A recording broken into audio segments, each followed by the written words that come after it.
బావగారు నమస్కారం. పండ్లు తీసుకోండి. బావగారు సపోటాలు ఉన్నాయి, తినండి. మామయ్య రేలంగి మామయ్య లాగా మరి ఇన్నోసెంట్ గా ఇట్లా పండ్లు ఇస్తే చూసేటోళ్ళు నమ్మరు. మనకి ఇవన్నీ సెట్ కావు కదా. పాత సినిమాలలో గుమ్మడి లాగా అంత అమాయకంగా పళ్ళు తినేటట్టు నవ్వుకుంటుంటే నమ్మేటట్టు లేదు. గూడాలు చేసినాము. మామయ్య కళ్ళు కూడా తెప్పించిండు.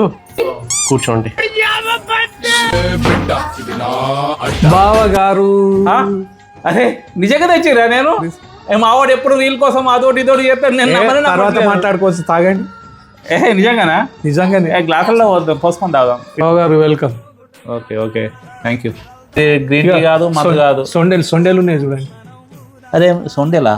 మేము గూడాలంట. అవును, మా దగ్గర గుడాలు అంటాము. సొండెలు అంటే కూడా ఇవేనా? చేర్స్. బాగుంది, సూపర్ ఉంది. అబ్బా బాగుందమ్మా.